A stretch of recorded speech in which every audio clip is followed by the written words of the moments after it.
안녕하십니까. 세계경제의 큰 그림을 짚어보는 주간전망대 한성환입니다. 정부가 올해 경제성장률 목표치를 3.9%로 제시했습니다.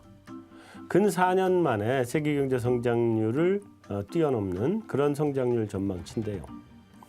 이런 성장률 목표치가 달성이 되면 굉장히 좋겠습니다만 올해 여러 가지 좀 우려되는 부분들이 많이 있습니다. 가계부채와 내수부진이 그 한 가지 그 우려가 될 수 있고요. 또 한 가지는 외수 부분에서 수출도 그 엔화 약세, 또 강달러 하에서의 원화의 나홀로 강세 이런 것들로 인해서 좀 부진할 가능성이 높은 거 아니냐 하는 이런 우려가 있습니다. 그래서 올해 정부가 제시한 3.9% 전망치가 달성 가능한지 아니면 정부가 강력한 부양책을 써야지만 달성 가능한 수치가 될 것인지 한국투자증권 전민규 박사님, 하나금융경영연구소 김영준 박사님 모시고 이야기 나눠보겠습니다. 안녕하세요. 네, 안녕하십니까. 네. 자, 올해 우리나라 성장률 일단 수치부터 좀 확인하고 넘어가죠. 일단 김 박사님. 네. 네, 올해 성장률 몇 퍼센트 보시나요? 네, 저희는 3.4% 성장할 것으로 예상을 하고 있습니다. 3.4%. 네. 전민규 박사님. 예, 저희가 조금 높네요. 저희는 3.6% 정도 예상을 하고 있습니다. 아, 네. 3.4, 3.6. 자, 그러면 일단 이제 성장률은 뭐 3.4, 3.6 그렇게 좋은 성장률은 아닌 것 같은데. 자, 패턴은요? 패턴은 뭐 아무래도 하반기 쪽이 조금 더 좋을 걸로 보고 있습니다. 내수 부양 정책도 상반기에 나오면 이제 하반기에 가서 효과가 날 거고 또 어차피 미국 경제가 좋아진다고 한다면은 그 효과는 하반기로 갈수록 점점 더 커질 수밖에 없기 때문에 아무래도 하반기가 조금 더 좋은 그런 모습이 되겠죠. 그러니까 경기 부양 정책에 상당히 많이 기대를 하는 네, 그렇습니다. 그런 모양이 되겠네요. 경기 부양 정책을 전제로 네. 저희가 3.6%라는 숫자를 전망하고 있습니다. 아, 그 경기 부양책 전제로 3.6%. 예. 그것도 강력한 경기 부양. 강력한 경기 부양책이 빠진다 그러면 3% 초반대? 네, 그렇게 될 가능성도 있다고 보고 있습니다. 올해보다 크게 좋아지지 않는 모습으로 생각을 하는 네, 거네요. 그렇습니다. 뭐 수출 여건 자체가 그렇게 우리가 뭐 기대하는 것만큼 빨리빨리 좋아지기는 어렵다고 보기 때문에 그렇습니다. 예. 김현주 박사님은 어떻게 보세요? 네, 저희는 반대로 상고하저로 보고 있는데요. 네. 예, 상반기까지는 정책 효과와 이제 수출 증가에 네. 힘입어서 전기 대비 한 1% 내외 성장을 유지할 것으로 보고 있는데요. 하반기 되면서 점차 정책 효과가 좀 옅어지고 또 수출의 견인력이 좀 떨어지면 성장률이 한 절반 정도 수준인 전기 대비 한 0.5, 0.6 정도 이렇게 떨어질 것으로 저는 보고 있습니다. 그건 굉장히 급격한 하락으로. 그러니까 저희는 이제 정책 그 효과가 없는 걸로 이제 저희는 보고 있는 거기 때문에 정책 효과가 그렇게 없는 되면 거고. 이제 좀 많이 떨어질 것으로 그렇게 보고 있습니다. 네. 자, 정부에서는 지금 3.9 얘기를 했죠? 네, 그렇습니다. 네, 정부에서 3.9를 얘기했는데 한국은행은 또 3.8을 얘기하고 있고. 자, 어떻게 보세요? 기본적으로 김 박사님 먼저 한번. 그러니까 그 3.9, 3.8 요 정도 성장을 하려면 그러니까 한 전기 대비로 계속 한 1% 내외의 성장을 연준 계속 유지를 해야 되는데요. 네. 저희가 볼 때 내년도 이제 성장의 이제 키 포인트는 정책에 의한 성장이 민간 부분의 성장으로 잘 옮겨갈 수 있느냐라는 것이라고 보고 있습니다. 근데 저희가 볼 때는 민간 부분의 여러 가지 구조적인 문제로 인해서 민간 부분의 성장에 좀 한계가 있기 때문에 네. 그렇게 되면 하반기까지 계속 전기 대비 1% 내외는 좀 어렵다. 그렇기 때문에 정부에서 지금 예상하고 있는 한 3.9% 성장은 달성하기가 그렇게 쉽지는 않은 상당히 좀 높은 수준이 아닐까 그렇게 보고 있습니다. 그러니까 기본적으로 이제 3.9가 되려면 수출도 좋아야 되고 내수도 따라와야 된다 이렇게 해야지. 예. 그러니까 수출만 가지고는 3.9%를 달성하기가 상당히 좀 어려울 걸로 보고요. 네. 뭐 민간 소비라든가 아니면 설비 투자 올해 좀 부진했던 그런 것들이 좀 본격적으로 회복이 돼야지 달성 가능한 그런 수치가 아닌가 이렇게 보고 있는데요. 뭐 달성을 뭐 할 수도 있겠지만 여러 가지 그 구조적인 요인들이 많이 문제들이 있어서 그거가 해결되기 전까지는 내수의 회복을 좀 기대하기가 좀 어렵지 않을까 이렇게 보고 있습니다. 한국투자증권에서는 그나마도 더 힘들다고 보는 거죠?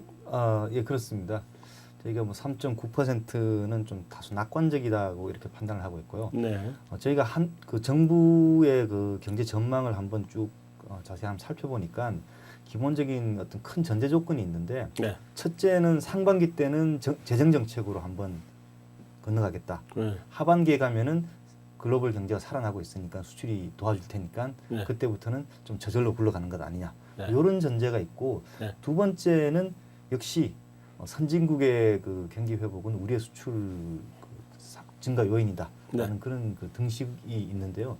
저희가 볼 때는 지금 미국의 어떤 그 뭐 제조업 중심의 어떤 일자리 확대 정책이라든가 이런 부분들이 과거와 같은 그런 선진국 경기 호조가 중국으로부터의 소비재 수입을 가져오고 그러면 우리는 중국으로 중간재를 수출하는 그런 네. 프로세스가 작동하는 그게 과거보다는 상당히 많이 떨어져 버렸고 지금 중국 자체도 수출보다는 지금 내수 쪽에서 뭔가를 네. 만들려고 하고 있고 뭐 이런 모습들이 나오고 있기 때문에 우리나라 산업이 과거와 같은 그런 중화학공업 위주의 수출 산업 이런 위주의 어떤 그 구색을 갖추고 네. 이런 그 세계 경제 환경에 대응하기는 상당히 어렵다고 저는 느끼고 있습니다.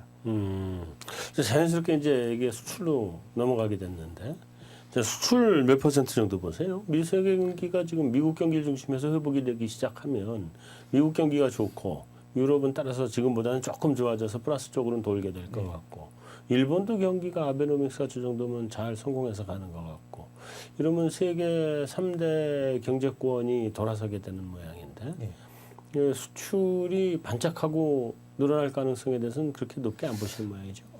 수출이 뭐 늘어날 가능성이 전혀 없다. 뭐 이렇게 보는 건 아닙니다. 네. 선진국 경기가 좋아지더라도 우리 수출이 감소한다. 이렇게까지 볼 필요는 없지만은 저희가 이제 보고 있는 수출 환경은 뭐 예를 들어서 미국은 지난 30년 동안에 네. 뭐 신자유주의 정책의 결과로 빈부 격차가 너무 커졌고 그거를 극복하기 위해서 일자리를 만들기 위해서 제조업을 자기네 자국 영토 내에서 지금 하려고 하다 보니까 네. 아무래도 수입 의존도가 떨어지는 듯한 그런 느낌이 좀 들고 유럽의 경우에는 기본적으로 유럽은 방만하게 돈을 많이 쓰다가 정부든 민간이든 네. 그러다가 이제 결국은 위기를 맞았던 나라이기 때문에 지금 계속 그 긴축을 하고 있고 유럽의 그 경제 성장률과 지금 수입 증가율을 보면은 수입 증가율은 해마다 지금 떨어져서 올해는 지금 마이너스로 들어갔는데요. 네. 성장률은 뭐 이제 2분기, 3분기부터는 약간 전분기로 플러스가 나오고 있습니다만 성장률이 마이너스에서 플러스로 돌아서고 있는데 수입 증가율은 오히려 높은 플러스에서 감소로 반전되고 있는 모습들. 일본의 아베노믹스가 N 약세를 강하게 추진하는 것을 전제로 하고 있다는 그 점을 감안해 보면 네. 역시 일본이 경기가 살아나는 게 우리한테 득을 주는 게 아니라 실을 가져올 수도 있는 상황이 아닌가. 네. 그다음에 동남아시아 국가들 경우에는 미국 금융위기 이후로 내수 부양을 굉장히 강하게 하다 보니까 지금 와서는 그 내수 부양의 후유증으로 경상적자에다가 외채 누적으로 지금 고생을 하고 있고 네. 뭐 중국도 마찬가지로 지금 수출에서 성장을 못 만드니까 농민공들 뭐 법적인 지위를 바꿔주겠다 이런 식으로 내수 부양 쪽으로 돌고 있고 이런 상황에서 우리가 수출을 늘린다 이거는 굉장히 어려운 거라고 봅니다. 왜냐하면 다들 지금 그 정책적으로 수출을 확대하고 수입은 줄이려는 정책을 쓰기 때문에 서로가 서로의 수출을 발목을 잡는 일이 벌어질 거다.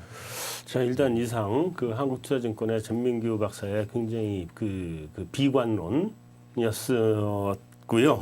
자, 하나에서는 좀 낙관적으로 보지 않으시나요? 저도 그렇게 낙관적이지는 않은데요. 거기서 낙관적이지는 저희도 그렇지는 않고. 않지만 그래도 아주 비관적이지는 않은 것이 네. 세계 경제가 회복이 되면 그래도 우리나라의 수출이 따라서 이제 내구재를 위주로 이제 수출이 증가를 할 걸로 그렇게 예상을 하고 있습니다. 그렇지만 저희도 금융위기 이전과 같이 우리나라 수출이 10%대 이렇게 두 자릿수로 증가하기에는 여건이 녹록치 않다. 그렇게 보고 있습니다. 그럼 거기도 두 자릿수는 안 된다? 예, 저희도 몇 두 퍼센트 자릿수는 정도 안 되고 한 보세요? 7% 내외로 7% 증가하지 내외. 않을까. 예, 그렇게 한국투자증권은? 저는 4% 내외 정도. 이건 더 나쁘게 보고 있는 거네요. 그래요. 수출이 뭐 이렇게 대단히 좋을 것 같지는 않다. 7%면은 그럼 수출이 우리 경기를 견인해서 갈 수 있다라고 생각하기는 좀 힘들 것 같은데 만약에 그 정도면 수출이 설비 투자를 끌고 갈 가능성도 그렇게 높지 않은 거 아닌가요? 우리가 지금 설비 투자가 살려면 지금 내수가 살든지 수출이 살든지 둘 중에 하나 살아야 되는데 내수는 뭐 좀 이따 짚어본다고 하더라도 우리 설비 투자는 대체로 수출이 끌고 온 게 많잖아요. 어떻게 보세요? 예, 지금 우리나라의 설비 투자가 상당히 지금 부진한 모습을 보여주고 있는데요. 네. 지금 2년 연속 설비 투자가 마이너스를 보였습니다. 그렇죠. 근데 이와 같이 설비 투자가 2년 연속 감소했던 것은 지난 외환위기 그리고 네. 그 이후에 2008년 금융위기 네. 이렇게 두 번의 이제 큰 위기가 있었을 때 빼고는 없었거든요. 네, 네. 그러면 이제 우리나라의 지금 설비 투자가 상당히 위축이 되어 있는 상황이다라고 이렇게 봐야 될 것 같습니다. 네. 그러니까 이것도 여러 가지 지금 구조적인 문제들이 지금 내부에 좀 쌓여 있는 걸로 보이고 있고요. 그래서 뭐 수출의 회복이라든가 뭐 이런 아니면 뭐 지난 2년 동안의 설비 투자의 감소 이거에 따른 이제 기술적 반등 효과로 이제 설비 투자가 네. 올해는 좀 뭐 플러스로 돌아설 가능성이 뭐 높다라고 이렇게 보고 있지만 그럼에도 불구하고 설비 투자의 회복세도 많은 사람들이 기대하는 거에는 미치지 못하는 그런 상당히 좀 낮은 수준이 아닐까 그렇게 생각을 하고 있습니다. 그럼 플러스는 나오는데. 예, 그렇습니다. 플러스는 나오는데 한 5% 정도. 그러니까 설비 투자가 상당히 변동성이 큰 거를 감안하면 크죠. 예, 네. 5% 정도 설비 투자가 증가한다는 것은 상당히 낮은 수준이다. 예, 그렇게 봐야 그러니까 될 뭐 것 같습니다. 전년이 그러니까 작년이 마이너스였다는 걸 감안하면 거의 설비 투자가 늘지 않는. 예, 그렇습니다. 지금 모습으로 설비 봐야 투자가 되겠네요. 거의 지금 늘어나지가 않고요. 지금 네. 투자를 하더라도 국내 투자보다는 지금 해외 투자 쪽을 지금 많이 하고 있는 상황이기 때문에 국내 쪽에 투자가 상당히 공백이 좀 많이 나타나고 있고 네. 또 결국은 이제 투자를 해야지 이제 지속 가능한 성장이 가능한데 이러한 점이 지금 나타나지 않고 있다라는 점에서 우리나라의 이제 저성장 장기화에 대한 그런 우려의 목소리가 좀 상당히 지금 높아지고 있는 상황으로 보입니다. 자, 소비 얘기를 안 할 수가 없어요. 사실은 제가 제일 중요한 부분이라 우리 경제의 한 54% 정도 차지하나요, 소비가? 2012년 기준. 그래서 지금 사실 소비 여태까지 아끼고 남겨놓고 지금 들어온 상태인데. 자, 소비 얘기 누가 먼저 해주시겠어요? 김 박사님 네, 제가 하시- 먼저 할까요? 네, 그러면 해주세요. 소비는 소비도 마찬가지로 작년에 비해서 올해 우리나라 성장률이 좀 올라갈 걸로 보고 있기 때문에 네. 민간 부문 소비도 뭐 증가할 것으로 보이고 있습니다. 일단 소비의 근원이라고 할 수 있는 뭐 구매력이 뭐 개선이 되고 네. 또 정보 부문에서 계속 고용 쪽에 신경을 쓰고 있기 때문에 그와 같은 것들이 뭐 소비를 늘리는 그런 방향으로 갈 것으로 보고 있는데요. 그럼에도 불구하고 지금 소비의 구조적인 문제라고 할 수 있는 가계부채 네. 그리고 부동산 시장 침체 네. 이와 같은 두 가지 문제가 해결되고 있지 않기 때문에 소비의 증가에도 한계가 뚜렷하다라고 그렇게 보고 있습니다. 그래서 저희는 올해 민간 소비 증가율이 성장률이 3.4%인데 민간 소비 증가율은 한 2.5% 그 정도밖에 안 돼서 민간 소비 증가율이 GDP 성장률을 하회하는 게 한 7년째 계속 이어질 것으로 그렇게 보고 있습니다. 소비도 여전히 그렇게 좋게 보지는 않는다. 자, 한국투자증권 어떻게 보세요? 예, 저희가 뭐 딱 부러지게 올해부터 소비가 완전히 살아난다 이렇게 보고 있는 건 아닙니다만 네. 소비는 우리 경제의 어떤 큰 그 패러다임 전환에 의해 가지고 점점점 살아난다 이렇게 보고 있습니다. 과거에는 경제 성장률과 이제 소비 증가율이 뭐 예를 들어서 90년대다 이럴 때는 경제 성장률과 소비 증가율의 차이가 거의 없었다고 볼 수 있는데요. 네. 이제 IMF 이후로 수출 위주의 어떤 그런 경제 구조를 짜다 보니까 판을 짜다 보니까 이제 소비가 계속 그 위축되어 오면서 그렇죠. 이 갭이 많이 벌어졌었죠. 근데 저희는 이제 그 뭐 올해 이게 한 번에 다 이제 그 메워진다 이렇게 보고 있는 건 아니고요. 네. 성장률이 3.6% 정도면은 그래도 소비가 한 3%는 넘어서지 않을까 이렇게 예상을 하고 있습니다. 물론 그것도 강력한 내수 부양 정책이 전제가 되고 있는 거고요. 네. 또한 정부가 노동시장에서의 어떤 그 과거와 같은 어떤 뭐 자유 방임 이런 네. 형태가 아니라 고용률 노동시장에 정책을 좀 계속 쓰고. 예. 개입을 해서 기업들로 하여금 그 임금을 올려주고 정규직으로 전환하고 뭐 이런 것들을 계속 독려한다는 것을 전제로 하고 있는 숫자입니다. 자, 근데 소비 3%는 좀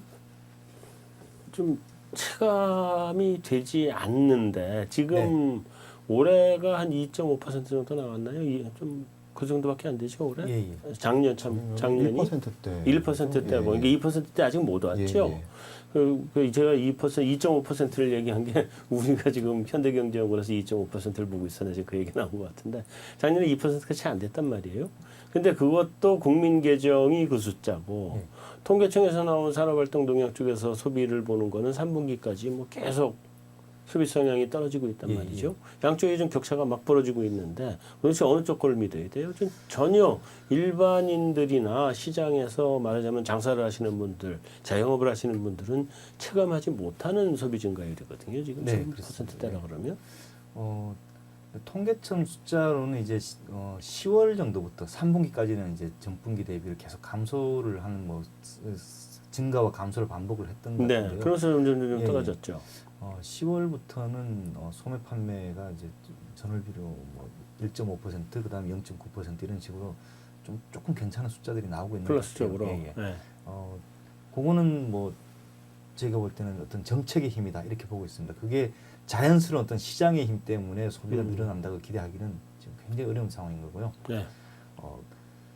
가처분 소득, 국민 가처분 소득 중에서 가계 부분이 차지하는 비중이 과거에 75에서 지금 65까지 떨어져 있는 상황에서 다행히도 이게 더 안 떨어지고 있는 상황. 이것들을 조금 올려줄 수 있는 상황들이 정부가 이제 노동시장의 어떤 개입으로 인한 정책들 이걸 네, 사용하면서 가능하다고 봅니다. 여기 다시 올라오기 시작한다면은 경제 성장률과 소비 증가율이 비슷해지는 그런 경로로 다시 우리가 돌아갈 수 있다라고 제가 보고 있기 때문에 숫자를 좀 좋게 보고 있는 거예요. 자, 그 좀 아까 방금 말씀하시기를 전민규 박사님 말씀하시기를 그 국민 가처분 소득 중에서 이제 민간에서 차지하고 있는 비중이 65까지 떨어졌다. 근데 나머지 그런 기업 소득으로 간 건가요? 김 박사님 어떻게 보세요? 그렇죠. 지금 뭐 아무래도 계속 기업 부분에서는 네. 이익이 많이 나고 네. 뭐 일부 대기업이긴 하지만 그런 네. 식으로 이제 나면서 수출과 내수의 이제 양극화가 지금 심화가 되고 있는데 네. 이와 같은 모습이 약간은 뭐 개선이 될 수 있겠지만 큰 그림에서는 저희는 이제 올해에도 계속 내수 부진은 이어질 것이다라고 보고 있기 때문에요. 네, 네. 수출과 내수의 양극화 그리고 기업과 가계의 양극화는 계속 이어질 것이다라고 네. 저는 그렇게 보고 있습니다. 자, 기업과 내수가 양극화가 계속 이어진다. 그러면 정부가 발표한 경제정책 방향이 내수 살리는 건데 그렇지 않은가요? 네, 그렇습니다. 정부에서도 그러니까 지금 정책의 그 목표를 내수 활성화 쪽으로 이제 많이 해서 그쪽에 대한 정책을 여러 가지를 지금 많이 내놓고 있습니다. 뭐, 네. 뭐 정책이 뭐 그동안은 뭐 계속 한 30개 정도 정책이 나왔는데 네. 이번 정책 뭐 60개가 넘게 이제 정책이 이제 나오는 식으로 지금 상당히 많이 신경을 쓰고 있는데요. 근데 오히려 또 그렇게 너무 정책이 많이 나오다 보니까 구체성이라든가 아니면 실현 가능성 이런 거에 대해서는 또 오히려 의구심이 지금 또 많이 나와 있는 상황인 것 같습니다. 그래서 뭐 워낙에 지금 내수 같은 경우에는 제가 계속 말씀을 드리지만 구조적인 문제가 해결이 되기 전까지는 내수 부분이 뚜렷하게 회복이 되기가 어려운 상황이기 때문에 정부가 당장 올해에만 뚜렷하게 뭐 내수를 회복시키겠다 이렇게 생각을 하는 것이 아니라 좀 더 좀 장기적인 그 비전을 가지고 내수의 구조적인 문제를 해결하는 쪽으로 그런 식으로 좀 문제를 해결해 나가는 그런 방안을 해야지 않을까 이렇게 보고 있습니다. 정부가 그런 측면에서 고용률 뭐 70% 목표로 하고 뭐 이러는 거 아닌가요? 예, 그런 측면도 중요하고요. 지금 네. 제일 지금 구조적으로 문제가 되는 것이 아무래도 가계 부채 문제이기 때문에요. 네. 근데 지금 우리나라 같은 경우는 지금 가계 부채 문제를 해결하지 않고 계속 뭐 디레버리징을 하지 않은 상황에서 경기가 회복된 이후에 저절로 부채가 줄어드는 것을 지금 기다리고 있는 상황인데요. 그러다 보니까 계속 이제 악순환이 계속되는 것 같아요. 그래서 미국과 같이 좀 적극적으로 디레버리징을 정부가 주도하면서 해서 가계부채 문제를 좀 해결을 해야지 그것이 이제 선제가 되어야지만 그 내수가 회복이 되는 것이 나타나지 않을까 이렇게 보고 있고 또 내수라고 하면 지금 또 설비 투자 쪽에서도 지금 워낙에 투자가 지금 부진한 상황이기 때문에 네. 이 같은 투자에 대한 촉진 정책 그런 것들이 좀 계속 나와야 되지 않을까 그렇게 보고 있습니다. 이제 가계 부문이 그 딜레버리징을 들어가려 그러면 지금 우리 경제가 잘못하면은 폭탄 터지는 문제가 발생하는 거 아닌가요? 어떻게 보세요, 전 박사님? 디레버리징은 이제 그 소비를 줄여서라도 부채를 갚아야 된다 뭐 이런 거를 의미를 할 수 있는데요. 네. 그 경우에 이제 사실은 그 어떤 뭐 경제 원리로만 본다면은 그게 가능할 수 있겠습니다만 실질적으로 그런 방향으로 정책을 집행할 경우에 네. 저소득 가계의 어떤 뭐 고통이랄까 이런 부분이 굉장히 심하게 나타날 수 심해지고. 있고 네. 소비가 감소가 나타나면서 경제가 일시적으로 충격을 성장률이 굉장히 받죠. 뒷걸음칠 수 있기 때문에 어떤 정치적으로 선택하기가 굉장히 어려운 그런 카드가 아닌가 하는 생각이 듭니다. 그러니까 가계부채발 금융 위기까지도 지금 걱정을 해야 되는 거 아닌가요? 그렇게 되면 만약에 그 문제가 터지면 금융기관 부실도 확 늘어날 거고 다음에 또 한 가지는 그렇게 될 경우에 부동산 가격이 지금보다 더 주저앉게 될 텐데 부동산 가격이 주저앉으면 전세하고 또 부동산에 걸려 있는 가계부채하고 이게 악순환으로 맞물려가면서 지금 뭐 그러니까 위기 상황으로 갈 수도 있는 거 아닌가 하는 생각이 드는 그래서 정부의 정책을 뭐 암묵적인 어떤 그 정책 큰 방향을 생각해 보면은 네. 가계 부채가 크게 늘어나지 않도록 묶어두면서 이자를 굉장히 이자 부담을 낮게 유지시켜 준 상태에서 소득이 조금씩이라도 늘어나서 이 어떤 부채 부담이 장기적으로 좀 낮아지는 그런 방향으로 잡고 있는 게 아닌가 하는 생각이 듭니다. 정부 이제 그렇게 방향은 잡고 있겠습니다만 현실 세상이 이제 또 정부가 뜻하는 대로 움직여주는 게 아니기 때문에 예를 들어서 지금 사실은 가계부채 부담을 줄이려면 물가를 올려야 되거든요. 근데 물가가 지금 그 가계부채 부담 때문에 그 수요 견인력이 약하다 보니까 물가가 지금 디플레이션 상태로 갈 수밖에 없는, 그러니까 디플레이션은 아니라고 하더라도 저물가가 유지될 수밖에 없는 그런 구조인데 이 상태에서 그럼 김 박사님, 네. 이제 지금 디플레이션 문제를 한번 좀 따져봐야 될 것 같은데 네. 뭐 지금까지는 뭐 정부 쪽에 재정이나 이걸 충분히 다 따져본 것 같고요. 디플레이션 문제를 지금 그 우려가 있다고 먼저 뭐 보세요. 어떻게 생각을 하세요? 요즘 물가가 너무 낮은 상태라 이제 뭐 1% 간신히 넘은 상태죠. 예, 예. 계속 그 1% 미만으로 오다가 네. 어떻게 보세요? 그 1%에도 미치지 못하는 물가 상승률이 3개월 연속 이어졌다가 네. 지난달에 이제 겨우 이제 1.1% 올라갔었는데요. 네. 최근에 저희가 볼 때는 우리나라가 상당히 저물가 현상이 상당 기간 좀 오래 지속될 가능성이 높다 네. 이렇게 보고 있습니다.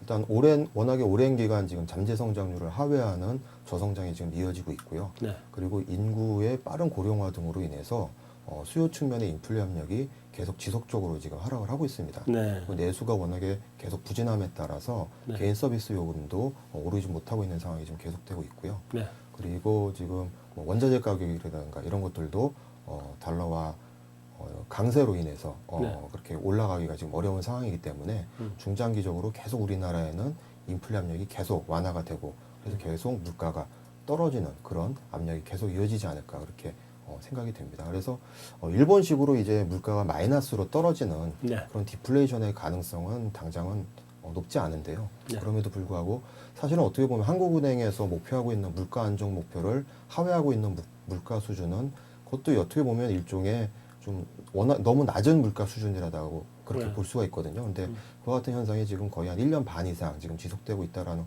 그렇게 보게 되면 우리나라가 상당히 지금 물가 압력이 낮은 상황이고 이와 같은 저물가 상황이 좀 심각한 상황이지 않은가 그런 생각이 많이 듭니다. 네. 그럼 올해 물가를 2% 초반을 보시는 게 맞나요? 예, 그렇습니다. 작년보다는 높아지는 수준이 될 것으로 보이는데요. 여전히 한국은행에서 목표하고 있는 2.5%를 하회하는 그런 한 2% 초중반 정도의 물가가 연중 이어질 것으로 그렇게 보고 있습니다. 그 물가의 요인들을 이렇게 보면 수요 측 요인이 작년보다 그렇게 대단히 좋을 것 같지는 않고 공급 사이드에서는 국제 원자재가 뭐 이런 것들은 하향 안정화될 거라고 지금 보고 있는 상태고 강달러 때문에 거기에 더해서 원화가 약세가 돼주면 좋은데 원화가 지금 강세가 좀 더 지속이 된다고 하면 그러면 그 해외 사이드에서의 물가 압력은 오히려 디플레이션 쪽으로 갈 가능성이 높아 보인단 말이죠. 그러면 2%대를 올해도 올라오지 못하는 거 아닌가요? 자, 어쩌면 1%대 여전히 머물러 있을 가능성이 굉장히 높아 보이던데. 1%대 물가가 올해도 이어질 가능성을 뭐 전혀 배제할 수는 없지만요. 그렇지만 저희는 일단 물가라는 것이 결국은 경기를 따라서 움직일 수밖에 없다라고 그렇게 보고 있고 또 작년도에 1%의 낮은 물가에서는 뭐 보육비라든가 이와 같은 좀 일시적인 요인이 좀 작용하지 않았나 그렇게 보고 있습니다. 그래서 그와 같은 일시적인 요인이 사라질 경우에는 그거에 따라서 물가가 저절로 올라가는 그런 효과가 있기 때문에요. 그런 거를 감안하면 한 2% 초반 정도 그 정도의 물가가 예상이 되지만 그럼에도 뭐 여전히 이제 한국은행에서 예상하는 그와 같은 2.5에서 3.5 그 정도는 계속 하회하니까 그렇게 되면 올해에도 계속 디플레이션에 대한 우려와 논란이 계속될 것으로 그렇게 보고 있습니다. 한국투자증권에서는 물가를 어느 정도나 보세요? 네, 저희는 뭐 1%대 중후반 정도로 이제 지금 보고 있습니다. 물가가 지금 그 수요 측 압력이 없다는 것이 단기간에 해소되기 어려운 1년 수요가 좀 좋다고 해서 해소되기 어려운 장기적인 장기간에 걸친 공급 오버 캐퍼시티 문제죠. 그러니까 과잉 공급 문제가 쌓여서 누적돼서 온 것이기 때문에 앞으로 수요를 진작시키고 소비가 좋아져서 소비가 다시 어느 정도 좀 강하게 나타날 때까지는 물가는 계속 낮은 수준에 머물 수밖에 없다라고 보고 있습니다. 자연스럽게 지금 물가가 한국은행이 그 한국은행법에 의하면 기본적으로 물가 관리잖아요. 뭐 요즘은 뭐 성장률 관리도 좀 하고 그러는 모양이긴 한 것 같은데 기본적으로 물가 관리란 말이죠, 한국은행이. 근데 그러면은 물가가 한국은행이 보는 중기 물가 목표는 3%고 그걸 위아래로 해서 밴드를 2.5에서 3.5 정도 주고 있는 셈인데 평균은 3% 보는 거 아니에요. 그렇습니다. 그러니까 3%보다 높은 상태가 계속 지속이 되면 한국은행은 금리를 올려서 대응을 해야 되는 거고. 근데 3%보다 아래쪽이 지속이 된다 그러면 그것도 물가 관리에 실패한 거 아닌가요? 그렇습니다. 사실은 인플레이션도 무섭지만 디플레이션으로 만약에 기운다. 더 무서운 더 일인데. 무서운 거기 때문에 네. 물가가 너무 하락하는 것도 사실 막을 의무가 있다라고 저는 보고 있습니다. 그렇죠. 그러면은 금리 인하를 하든지 아니면 뭐 통화를 풀든지 그러니까 양적인 방법을 쓰든지 가격의 방법을 쓰든지 어떤 방법을 쓰든지 해서 우리 물가를 어느 정도는 좀 뭐 3%에 근접하게 지켜줘야 될 의무가 한국은행에 있는 것 같은데 그러면 올해 성장률도 그렇게 대단히 좋을 것 같지도 않고 금리 인하를 해야 되는 거 아닌가요? 저희는 해야 된다고 보고 있습니다. 네. 최소한 한 번이라도 해야 된다고 보고 있는데 실제 이제 할지 이런 부분은 이제 선택권은 한국은행이 가지고 있는 거니까 네. 그 뭐 장담할 수는 없겠습니다만 저희가 만약에 정책 집행자라면은 금리 인하를 해야 될 거라고 믿고 있습니다. 작년 성장률이 뭐 한 2.7, 2.8, 뭐 잘하면 2.9까지 나올 수도 있을 것 같던데 그 정도면은 디플레이션 갭 상태고 올해도 뭐 3.4에서 3.6 사이면 뭐 이게 굳이 이게 인플레이션 상태라고 볼 수는 없는 것 같은데 어떻게 그 이 상태에서는 금리 인하 여력이 지금 우리가 어느 정도나 더 있는 상태가 될까요? 네, 저희 연구소의 연구에 의하면 지금 적정 금리보다 네. 지금 기준 금리가 한 100bp 정도 높은 상황으로 저희는 그렇게 보고 있습니다. 굉장히 많이 그렇기 차이가 때문에 나네요. 사실은 그 이전에 금리를 많이 내렸어야 한다 그렇게 생각을 하고 있는데 네. 올해 지금 금리를 내리기는 사실은 또 그게 쉽지가 않은 상황입니다.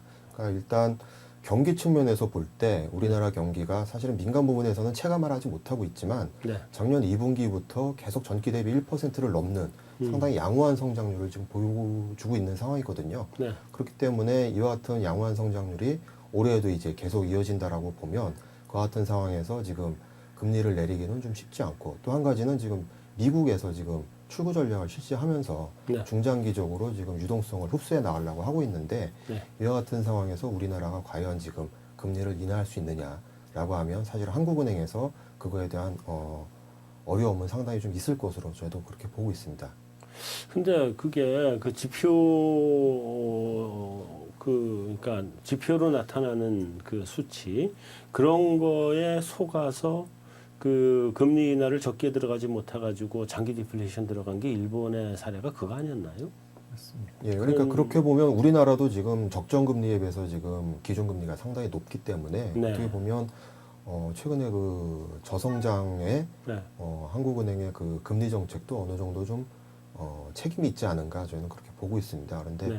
사실은 그러니까 그 수준의 문제와 지금 방향성의 문제라고 볼 수가 있는데 네. 네. 그래서 이제라도 과연 늦었지만 금리를 인하해야 되느냐 아니면 현 상황에서는 그냥 좀 지켜보고 그 이후까지 좀 일단은 좀 지켜보는 것이 좋지 않느냐와 같은 선택의 문제가 있을 수 있는데요. 네. 저희가 볼 때는 한국은행은 좀 지켜보는 쪽으로 좀 갈 가능성이 좀 높다라고 그렇게 보고 있는 겁니다. 그러니까 한국은행에서 그렇게 하고 있는 거라고 보는 거고요. 네. 저희는 그러니까 그 금리를 좀 내려야 하는 상황이 아닌가 이렇게 보고 있습니다. 그러니까 정부에서도 계속 경기 확장적 통화 정책에 대해서 계속 얘기를 하고 있는데 네. 이와 같이 정부에서 통화 정책에 대해서 이렇게 코멘트를 하는 것이 사실은 그게 올바른 것은 아니다라고 아니죠. 이렇게 볼 수가 있지만 네. 그렇지만 그 방향성 제시의 측면에서는 일부 그 시장에서는 그 지금 경기가 괜찮으니까 네. 올 하반기에는 기준금리를 올려야 되는 것이 아니냐 그렇게 얘기를 하고 있는데 저희가 볼 때는 사실은 방향성 측면에서는 현재보다는 기준금리를 내리는 것이 사실은 맞는 측면이 아닌가 그렇게 보고 있습니다. 네, 일각에서는 올 하반기쯤에는 한 번쯤 금리 인상이 있지 않겠느냐라고 전망을 하는 데도 있던데.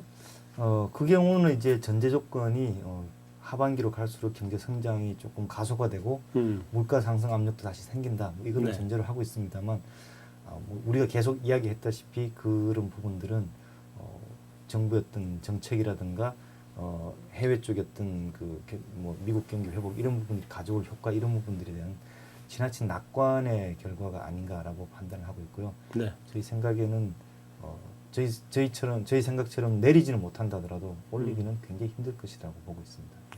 근데 지금 한국은행에서 금리를 이 상태로 계속 갖고 가면 그러면 우리도 자칫하면 정책 실기를 아주 심한 실기를 하는 거 아니냐는 우려가 지금 들고 있고 그래서 디플레이션 얘기도 지금 계속 나오고 있는 상태고 뭐 그 얘기가 지금 전혀 수그러들지 않고 계속 나오고 있는 거 아닌가요? 예, 민간에서는 전문가들이 그 부분에 대해서 충분히 지적을 해야 된다고 저는 생각합니다. 네.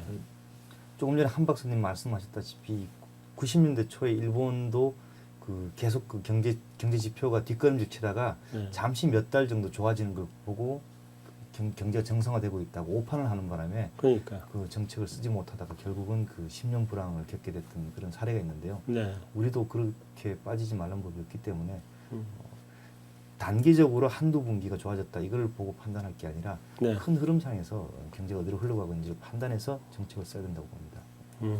네. 자, 오늘 두 분 말씀 잘 들었습니다. 감사합니다. 네, 고맙습니다. 네.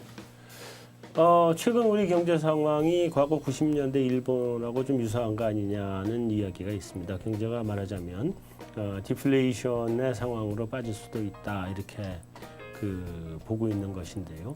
좀 장기적인 측면에서는 디플레이션의 우려가 있고 또 단기적인 측면에서 보면 당장 전 세계 다른 나라들의 경기는 좋아지는데 우리 수출 경기는 생각만큼 좋아지지 않고 또 우리 내수가 가계부채 문제 때문에 조금 좀 어려움에 빠질 수도 있는 그런 상태가 될 수도 있다 하는 우려도 있습니다. 그래서 올 한 해 한국은행하고 우리 기획재정부 정부에서는 경기를 최대한 살릴 수 있는 방향으로 경기를 떠받쳐 줄 수 있는 그런 방향으로 경제 정책을 잘 모아서 갔으면 좋겠습니다.